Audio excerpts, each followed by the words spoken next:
सबको फिर से जय मसीह की। और ये तीसरे भाग में हम लोग आ गए हैं उस बड़े चिन्ह जो यीशु मसीह ने उस विवाह में किया, पानी को दाखरस बना के, जो यूहन्ना 2 में हम लोग पढ़ते हैं, गलील के काना शहर में। और तीसरा भाग का जो प्रकाशन प्रभु ने हम तक पहुंचाया कि ये गैर यहूदियों तक कैसे पूरा हुआ। आप लोग इस चीज़ का ध्यान रखिएगा।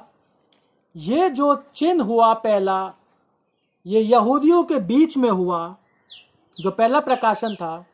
दूसरा जो प्रकाशन था वो ये था कि सारे यहूदी वहाँ पे मौजूद थे, शागिर्द वहाँ पे यहूदी लोग थे वहाँ पे मौजूद थे, जो उसने वहाँ पैर धो के पूरा किया। और अब जो हम लोग गैर यहूदी लोग हैं, हालेलुया, वो इस पानी के दाखरस बनने की क्या गवाही देते हैं। हम लोग तक ये कार्य कैसे पहुंचा, हम लोग इस विवाह में जो कार्य हुआ वो पौलुस के कौन से खत में छुपा हुआ है। ध्यान दीजिएगा, पौलुस तो वहां पे नहीं थे, लेकिन यीशु मसीह के योजना में थे, उसके प्रेम के अंतर्गत पौलुस वहां पे थे, जो कि भले पहले वो भी व्यवस्था को के अधीन थे, व्यवस्था की बातों को मानते थे। लेकिन जब यीशु मसीह का समय आया, जो कि हम लोग देखते हैं प्रेरितों के काम 9 अध्याय में, कि कैसे तीसरे दिन शाऊल पौलुस का नाम से जाने जाते हैं, और तीसरे दिन जब आता है, जब वो दमिश्क जा रहे होते हैं, वो गिरते हैं, आंखों से अंधे हो जाते हैं, ना खाया ना पिया। और उसके बाद तीसरे दिन जब आता है, यीशु मसीह का एक बहुत बड़ा सेवक, एक बहुत बड़ा प्रेरित करके वो उभर के ऊपर आते हैं। और इतना ज्यादा कि नया नियम का करीब 50% यीशु मसीह एक ही आदमी को सिखा देता है, जिसका नाम प्रेरित पौलुस होता है। हालेलुया। इसके साथ साथ सोच के देखिए, दुष्ट आत्माएं भी पौलुस का नाम यीशु के साथ जोड़ रही हैं। क्या कह के, यीशु को मैं जानती हूं, पौलुस को पहचानती हूं, तुम कौन हो। हालेलुया। परमेश्वर का हम बहुत धन्यवाद देते हैं सामर्थी वचन के लिए। और अब ये देखें कि ये जो मौजज़ा था, और इस मौजज़ा में जो शिक्षा है खास, इस चमत्कार में पानी के दाखरस में जो शिक्षा है गैर यहूदियों के लिए, ये पौलुस पे कैसे पहुंची, या पौलुस का कौन सा खत यहां पे छुपा हुआ है, जो कि प्रकाशन के रूप में प्रभु ने हमको सिखाया। खोलिए मेरे साथ, पौलुस ने जो इफिसियों को पत्री लिखी, उसका 3रा अध्याय, हालेलुया, इफिसियों उसका 3रा अध्याय पहले से लेके 10वें तक पढ़ेंगे। पहले से लेके 10वें तक। वहां पर भी यूहन्ना 2 पहले से 10 तक पढ़ा, और 11 में हम लोग ने उसकी महिमा देखी। वो पहला चिन्ह था, और उसके शागिर्द विश्वास लाए। यहां पर भी देखेंगे इफिसियों 3 का पहला से लेके 10 तक। मेरे साथ पढ़िए। इसी कारण मैं पौलुस, जो तुम गैर यहूदियों के लिए मसीह यीशु का कैदी हूं, यदि तुमने वास्तव में परमेश्वर के उस अनुग्रह के प्रबंध की चर्चा सुनी हो, जो तुम्हारे लिए मुझे सौंपा गया। गैर यहूदियों तक पौलुस और बरनबास पहुंचे।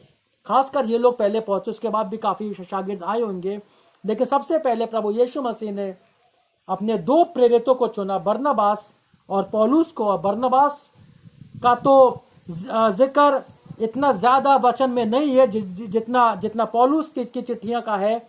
और यहां पे उसने बोला,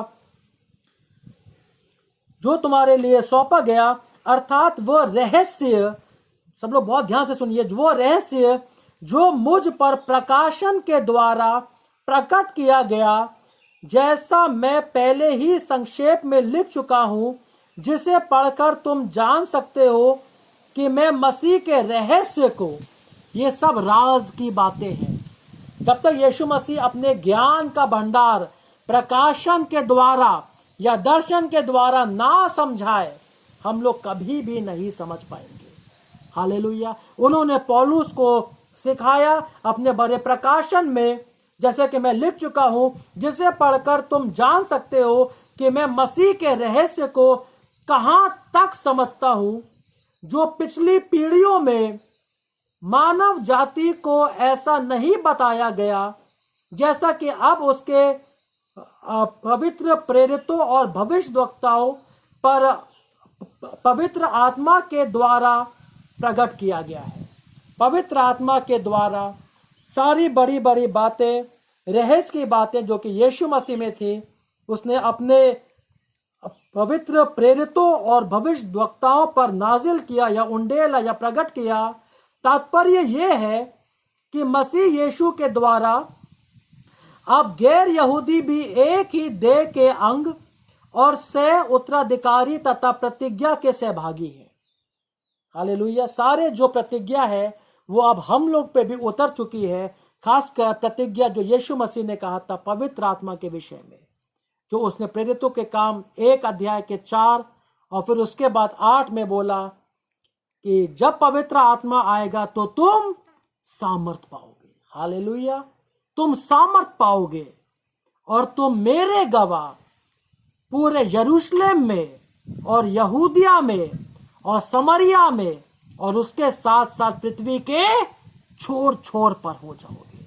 उस समय तो यीशु मसीह ने जितने भी जगहों में जा जाकर प्रचार किया, लेकिन उसके बाद वो कहता है कि जब पवित्र आत्मा आएगा तो वो तुम्हें मेरी सारी बातें सिखाएगा, सारी बातें याद दिलाएगा, और तुम मेरे गवाह, मेरे नाम की गवाही इस वचन के द्वारा, या इस वचन की गवाही जो कि खुद यीशु नाम है, जो कि खुद यीशु नाम है, यूहन्ना 1:1 में, पृथ्वी के छोर छोर तक दोगे। हालेलुया। यहां पे हम लोग फिर से पढ़ेंगे। तात्पर्य ये कि मसीह यीशु के द्वारा अब गैर यहूदी भी एक ही देह के अंग और सह उत्तराधिकारी तथा प्रतिज्ञा के सहभागी हैं। परमेश्वर के अनुग्रह के उस दान के अनुसार जो उसके सामर्थ्य के प्रभाव के अनुसार मुझे दिया गया था, मैं उस सुसमाचार का सेवक बना। मुझे जो सब पवित्र लोगों में छोटे से भी छोटा हूं, ये फिर से वही दास की याद आ रही है। यीशु मसीह ने अपना आश्चर्य काम, यीशु मसीह की मां ने जब बोला, और यीशु मसीह की मां ने भी दासों से बोला जो ये कहता है वो कर, और सच में यीशु मसीह ने अपना बड़ा काम वो सबके सामने कर सकता था कि नहीं। वहां का जो स्वामी था, विवाह का स्वामी, या जो वहां का जो जिनका विवाह हो रहा था, जो दूल्हा था, जो उसके माता पिता रहे होंगे या बाराती रहे थे, सबके सामने भी वो कर सकता, खुद कर सकता था। लेकिन ऐसा किया नहीं किया। कैसा किया? जो बिल्कुल नम्र लोग थे, जो बिल्कुल दीन थे, जिनका हो सकता है कोई वजूद ही नहीं रह गया हो, क्योंकि ये मत भूलिए वहां पे बड़े बड़े लोग अपने आप को अपने जो कि उनका व्यवस्था था, जो उनका धर्म था, उनका गुरु कह के, शिक्षक कह के जो मानते थे, जो फरीसी थे, जो शास्त्री थे, और जो लोगों को तुच्छ जानते थे, उन्हीं तुच्छ लोगों को उन्हीं दास के रूप में प्रभु यीशु मसीह ने चुना और अपना बड़ा आश्चर्य काम उन्हीं के हाथों के द्वारा करते हुए दिखाया। हालेलुया। और वही चीज यहां पे वो कहता है, पौलुस लिखते हैं, उस सुसमाचार का सेवक बना। उस सुसमाचार का, वो लोग भी उस सुसमाचार को एक बड़े मुआवजे के रूप में लेके जा रहे हैं। यहां पे भी वही चीज पौलुस को भी मिला, उस सुसमाचार का सेवक बना। मुझे जो सब पवित्र लोगों में छोटा सा भी छोटा है ये अनुग्रह प्राप्त हुआ। अनुग्रह, सच्चाई की बात आ गई। ये अनुग्रह प्राप्त हुआ कि मैं गैर यहूदियों को मसीह के अथाह धन का सुसमाचार सुनाऊं और सब पर यह प्रकाशित करूं कि उस रहस्य का प्रबंध क्या है जो संपूर्ण वस्तुओं के सृजनहार परमेश्वर में युगों से गुप्त था। हालेलुया। Thank you Jesus. सोच के देखिए, भंडार है यीशु मसीह में, भंडार है। अब क्यों ना हम लोग पौलुस की उस बात को जाने जो कि सब कुछ वो मिलने के बाद वो कहता है फिलिपियों में, ताकि मैं उसे जान पाऊं। इतना ऊंचा उठाए जाने वाला मनुष्य, इतनी यीशु मसीह ने बातें उसको बताया, इतना भविष्यवाणी, इतना प्रकाशन क्या नहीं था उसके पास। इतने वरदानों के द्वारा इतनी बड़ी सेवकाई पौलुस की के यीशु मसीह के इसने इतनी बड़ी सेवकाई करी, फिर भी कह रहा है ताकि मैं उसे जान पाऊं। तो सोचिए, अगर पौलुस ये बात कर रहे हैं तो हमारे और आपके लिए यीशु मसीह को और भी ज्यादा जानना, प्रतिदिन जानना, उसके साथ बातें करना और उसकी भी बातें सुनना, उसके भी प्रकाशन आना, भविष्यवाणी आना, दर्शन आना, स्वप्न आना कितना ज्यादा जरूरी नहीं है। हालेलुया। रोज यीशु मसीह का आना हम लोग के जीवन में फिर कितना महत्व रखता है, कितना जरूरी है। हालेलुया। पढ़ेंगे यहाँ पे फिर से 8वां में, मुझे जो सब पवित्र लोगों में छोटे से भी छोटा हूं, यह अनुग्रह प्राप्त हुआ कि मैं गैर यहूदियों को मसीह के अथाह धन का सुसमाचार सुनाऊं और सब पर यह प्रकाशित करूं कि उस रहस्य का प्रबंध क्या है जो संपूर्ण वस्तुओं के सृजनहार परमेश्वर में युगों से गुप्त था, कि अब कलीसिया के द्वारा, हालेलुया, कलीसिया के द्वारा परमेश्वर का विभिन्न प्रकार का ज्ञान उन प्रधानों और अधिकारियों पर जो आकाश में है प्रकट किया जाए। हालेलुया। यहाँ पे हम लोग फिर से इसको बहुत भली बाती से समझ जाए। आयत नंबर 6 से यहाँ पे वो कह रहे हैं कि यीशु मसीह के द्वारा गैर यहूदियों पर वो देह के अंग और उत्तराधिकारी तथा प्रतिज्ञा के सहभागी हुए। हम लोग तक भी पवित्र आत्मा आया, उसके वरदान आए, और परमेश्वर ने पवित्र आत्मा के द्वारा हम लोग को जो चमत्कार का, आश्चर्य कर्म का जो उसने वरदान दिया हम लोगों के जीवन में, हम लोग भी उस बड़े वरदान की गवाही देते हैं। और पौलुस यहाँ पे फिर आगे कह रहे हैं कि उसी अनुग्रह के दान से, वही अनुग्रह और सच्चाई जो कि उस विवाह में छुपी हुई थी, पानी के दाखरस के बदलने में, वही अनुग्रह पौलुस के द्वारा जो कि सब यीशु मसीह ने पौलुस को दिया, गैर यहूदियों तक और उनकी कलीसियाओं तक पहुंचता है। और फिर यहाँ पे कह रहा है उस सुसमाचार का सेवक बना। यही सुसमाचार का सेवक वो छोटे दास भी बने यूहन्ना 2 में, और इफिसियों 3 में पौलुस भी जो कि आसपास नहीं थे, गैर यहूदियों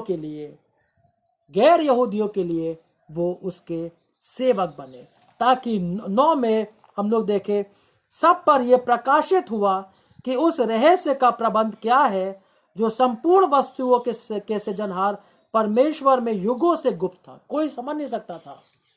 अगर उस समय पता होता तो लोग फौरन यीशु मसीह के पास आ जाते और बोलते कि दाखरस तो खत्म हो चुका है। लेकिन ऐसा हुआ क्या?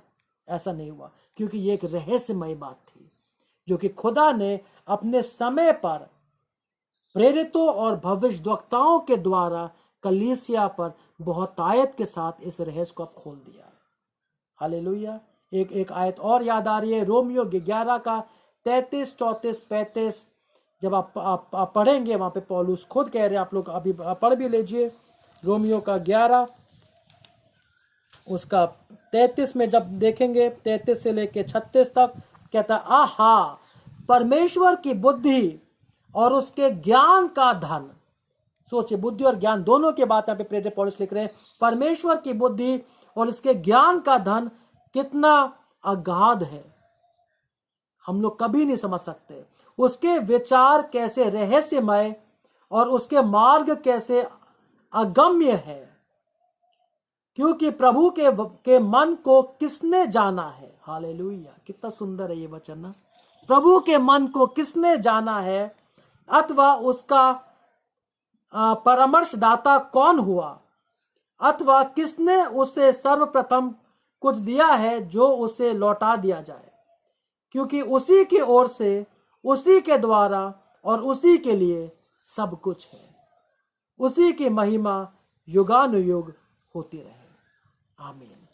तो हम लोग फिर से इस बड़े प्रकाशन का प्रभु यीशु मसीह का धन्यवाद देते हैं कि कैसे उसने पौलुस को होने दिया कि जब वो जा रहा था, परमेश्वर की महिमा एक बड़े ज्योति के रूप में वह चमकी, जिसके द्वारा पौलुस गिरा और गिरते ही कहता है, प्रभु तू कौन है। प्रभु करके उसने पहले संबोधित किया। जिस प्रभु के लोगों को वो मारता था, कलीसिया को सताता था और बंदीगृह में डालता था, क्योंकि वो मूसा के व्यवस्था के अधीन था, उसकी शिक्षाओं को मानता था। जब यीशु मसीह वहां नाजिल हुए तो सबसे पहली बात वो शाऊल ने क्या बोला? हे प्रभु तू कौन है? हालेलुया। और उसके बाद से लेके पूरे जितने भी पत्रियां हैं पौलुस की, प्रभु यीशु मसीह की बातें पौलुस के साथ होती चली गई और वो सारी बातें हम लोग तक पहुंचती हैं। कितना छोटा दास वो बना और उसके नम्रता के द्वारा उसको प्रभु अपने सारे चीजें देते चले गए। जैसे उस विवाह में दिया था, वो सुंदर और ऐसा सुंदर, ऐसा मीठा दाखरस उसने छोटे छोटे दासों को दिया कि जाके अब हर जगह फैला दो। ठीक उसी तरीके से यीशु मसीह ने अपना ये सुंदर वचन पौलुस को और भी अपने शागिर्दों को दे दिया कि जाके इसको दुनिया के छोर छोर तक पहुंचा दो। और हम लोग जानते हैं कि कहाँ पहले वो 12 चेले थे, उसके बाद और जोड़े 3000 की कलीसिया बनी। जब पहला कलीसिया पतरस के द्वारा यीशु मसीह ने खड़ा किया, उसके बाद 5000 की कलीसिया बनी और उसके बाद बढ़ते बढ़ते बढ़ते बढ़ते आज पूरे दुनिया में छा गई है। लेकिन उसी यीशु मसीह के द्वारा उसने छोटे लोगों को चुना, प्रभु के दासों को, प्रभु के सेवक को, बिल्कुल नम्र नम्र अगर हम लोग आज ही बन जाए प्रभु के।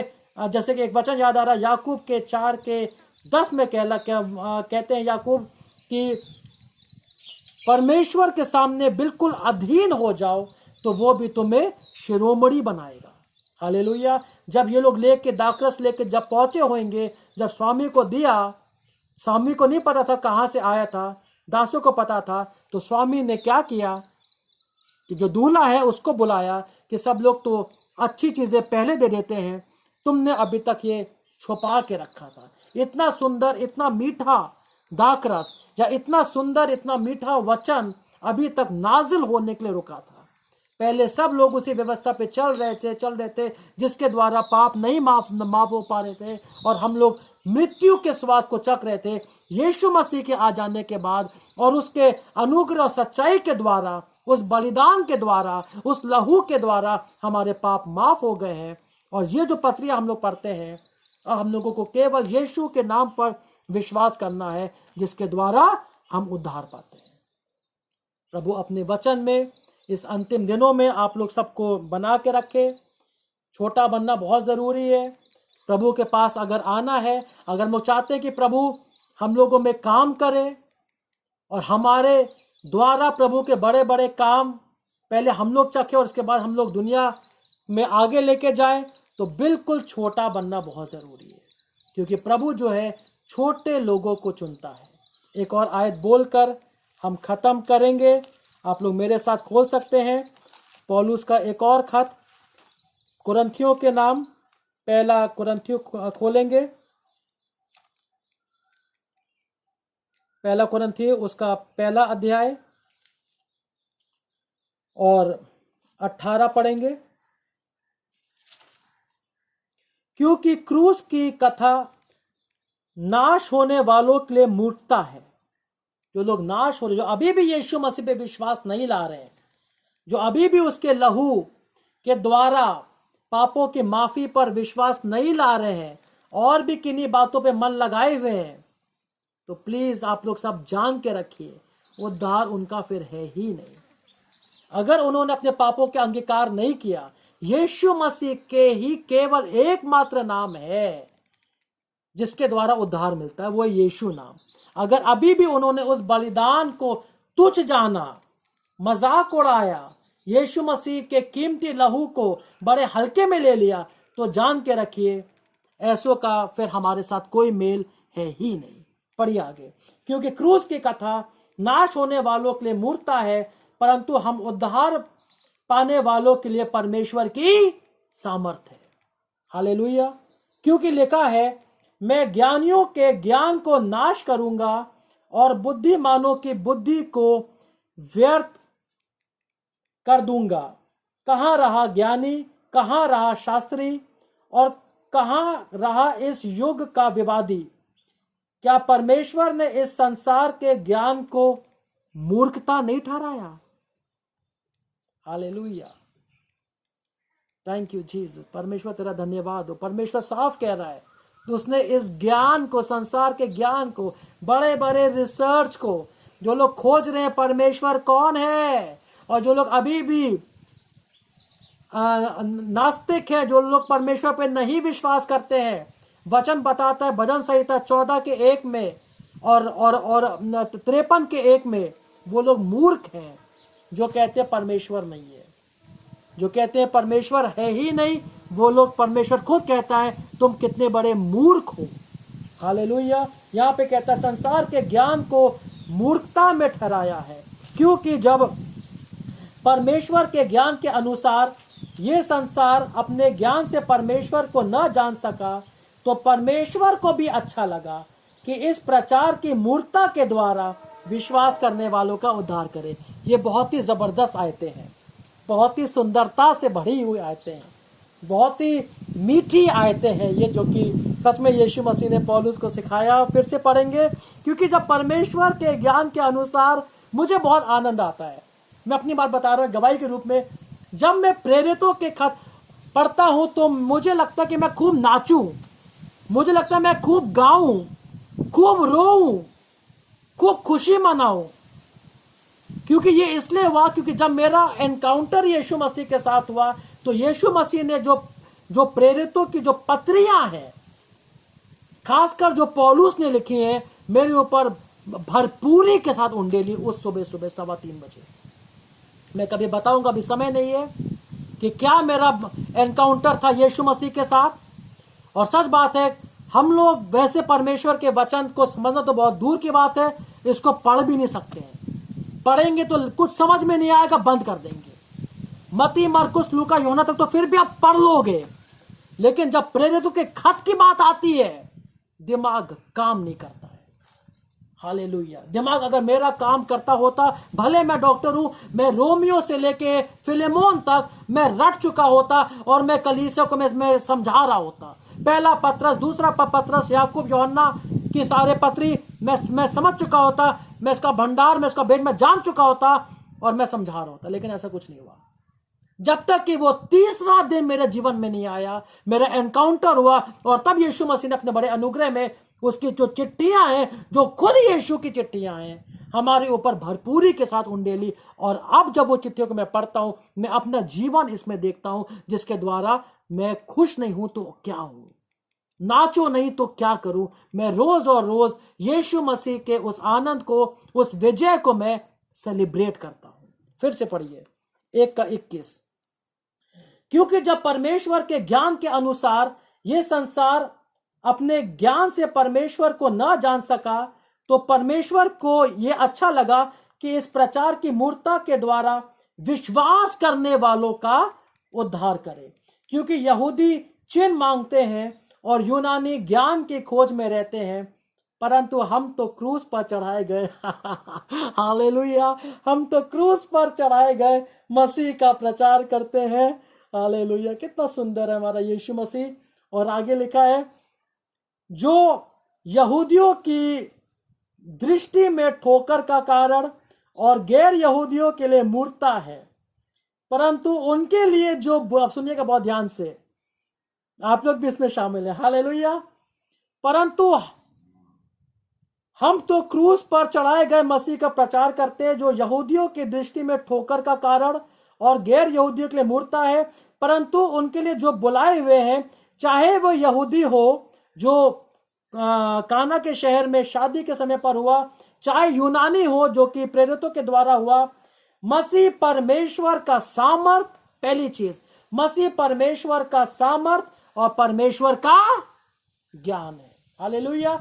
क्योंकि परमेश्वर की मूर्खता मनुष्यों के ज्ञान से अधिक ज्ञानवान है। हालेलुया।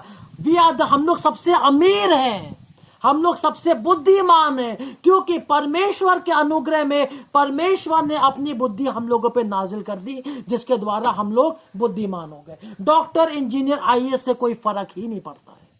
सुन लीजिए आप लोग, हम लोग बहुत ध्यान से। टीचर बनने से बैंक कुछ, अभी मैं ये नहीं कह रहा कि आप अपने काम छोड़ दीजिए, बिल्कुल नहीं, लेकिन ये जो हम लोग सांसारिक ज्ञान है, ये परमेश्वर के प्रति क्या है?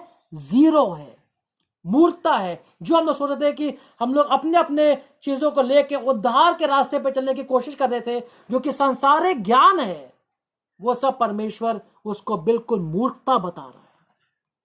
और ये परमेश्वर का ज्ञान है जो कि कलीसिया पे प्रेरितों के द्वारा यीशु मसीह की ओर से नाजिल होता है। फिर से हम लोग इस चीज को पढ़ेंगे 25 आयत में, क्योंकि परमेश्वर की मूर्खता मनुष्यों के ज्ञान से अधिक ज्ञानवान है, और परमेश्वर की, सब लोग बहुत ध्यान से सुनिए, परमेश्वर की निर्बलता मनुष्यों के बल से अधिक बलवान है। हे भाइयों, अपने बुलाए जाने पर तो विचार करो कि शरीर के अनुसार तुम में से ना तो बहुत बुद्धिमान, ना बहुत शक्तिमान और ना बहुत कुलीन बुलाए गए, परंतु परमेश्वर ने संसार के मूर्खों को चुन लिया है कि ज्ञानवानों को लज्जित करे, और परमेश्वर ने संसार के निर्बलों को चुन लिया कि बलवानों को लज्जित करे। हालेलुया, समझ में आ रहा है ना? वो शादी याद आ रही है? सब कुछ था उनके पास, फिर भी कुछ नहीं था। अगर यीशु मसीह नहीं देता तो फिर बहुत बहुत शर्म उठानी पड़ती। हालेलुया। और जब दिया यीशु मसीह ने तो क्या कहता है? अब तक ये कहाँ छुपा के रखा था। वही चीज हम लोगों के पास भी, जब यीशु मसीह का वचन मेरे पास आया, मैं एक डॉक्टर हूं, मैंने इतनी किताबें पढ़ी मेडिकल की, लेकिन जब वचन हमारे जीवन में आया तब मैं कहता हूं ये वचन कहाँ था? ये वचन जो कि हम पढ़ते हैं, ये वचन कहाँ था? ये होली बाइबल के नाम से है, ये कहाँ था? सारी मेडिकल बुक्स इसके सामने बिल्कुल शून्य है, बिल्कुल जीरो बन गई है। आजकल हम लोग देख रहे हैं कोविड के इस समय में पूरे दुनिया में इसकी दवाई नहीं है। हालेलुया। सारे साइंटिस्ट, सारे लैब्स रिसर्च पे रिसर्च कर रहे हैं, लेकिन तब तक तो ये पूरे संसार में, पूरे विश्व में फैल गया और कितनों की जान भी लेके चला गया। हालेलुया। लेकिन अगर हम लोग परमेश्वर के वचन में आज भी आ जाए, जो कि वो बताता है, परंतु परमेश्वर ने संसार के मूर्खों को चुन लिया कि ज्ञानवानों को लज्जित करे, और परमेश्वर ने संसार के निर्बलों को चुन लिया कि बलवानों को लज्जित करे, और परमेश्वर ने संसार के निकृष्ट और तुच्छों को वरन उनके जो हैं भी नहीं चुन लिया कि उन्हें जो है व्यर्थ ठहराए, जिससे कि कोई प्राणी परमेश्वर के सामने घमंड न करे, परंतु उसी के कारण तुम मसीह यीशु में हो, जो हमारे लिए परमेश्वर की ओर से ज्ञान, मतलब हम लोग अब कौन है? परमेश्वर की ओर से क्या है? ज्ञान, धार्मिकता, पवित्रता और छुटकारा ठहरा, जैसा लिखा हुआ है, यदि कोई गर्व करे तो अब प्रभु यीशु मसीह में करे। हालेलुया। अभी भी समय है, इन बातों पे विचार करिए और विश्वास करिए। प्रेरितों के काम 4:12 को हमेशा याद में रखिएगा। उद्धार केवल यीशु मसीह के नाम में है। हालेलुया। परमेश्वर ने आज तक हमारे साथ बना हुआ है, आप सबके साथ बना हुआ है, उसका आमद निकट है। जितनी भी परिस्थितियां अभी चल रही है, ये सब से डरना घबराना तो है ही नहीं, आनंदित होना है, धन्यवाद के साथ प्रार्थना के जीवन में जाना है, उपवास के जीवन में जाना है, और अध्ययन का समय या यीशु मसीह के साथ उसके संगति का समय बढ़ाते चले जाइए। हालेलुया। परमेश्वर का आना निकट है। ये सब अंत के जो भविष्यवाणियां हैं जो यीशु मसीह ने मत्ती 24 में अपने शागिर्दों को सिखाई है, और अभी तो इसका जस्ट आरंभ है। उसके बाद बहुत बड़े बड़े नाना प्रकार के परेशानियां, विपत्तियां संसार पे टूटेंगी। अभी भी समय है, अभी बाइबल हमारे बीच में है, हमारे पास है, पवित्र आत्मा का भी समय है। अभी भी पूरा हृदय के साथ उसके पास आइए। जैसे कि हमको एक और आयत याद आ रही है, यिर्मयाह 29:13, तुम मुझको ढूंढोगे और पाओगे। क्या बोला? तुम मुझको ढूंढोगे और पाओगे। फर्क यह है, जबकि तुम मुझे पूरे अपने हृदय के साथ ढूंढो। जब हम पूरे हृदय के साथ, जब मैंने उसको ढूंढा, सच में यीशु मसीह नाजिल हो गया और दिखा दिया उसने हमको दर्शन के रूप में मार्ग, सत्य और जीवन केवल और केवल यीशु ही है। हालेलुया। प्रभु इस वचन के द्वारा और इस गवाही के द्वारा, प्रकाशन और ज्ञान के द्वारा आप सबको आशीषित करें। जय मसीह की शालोम।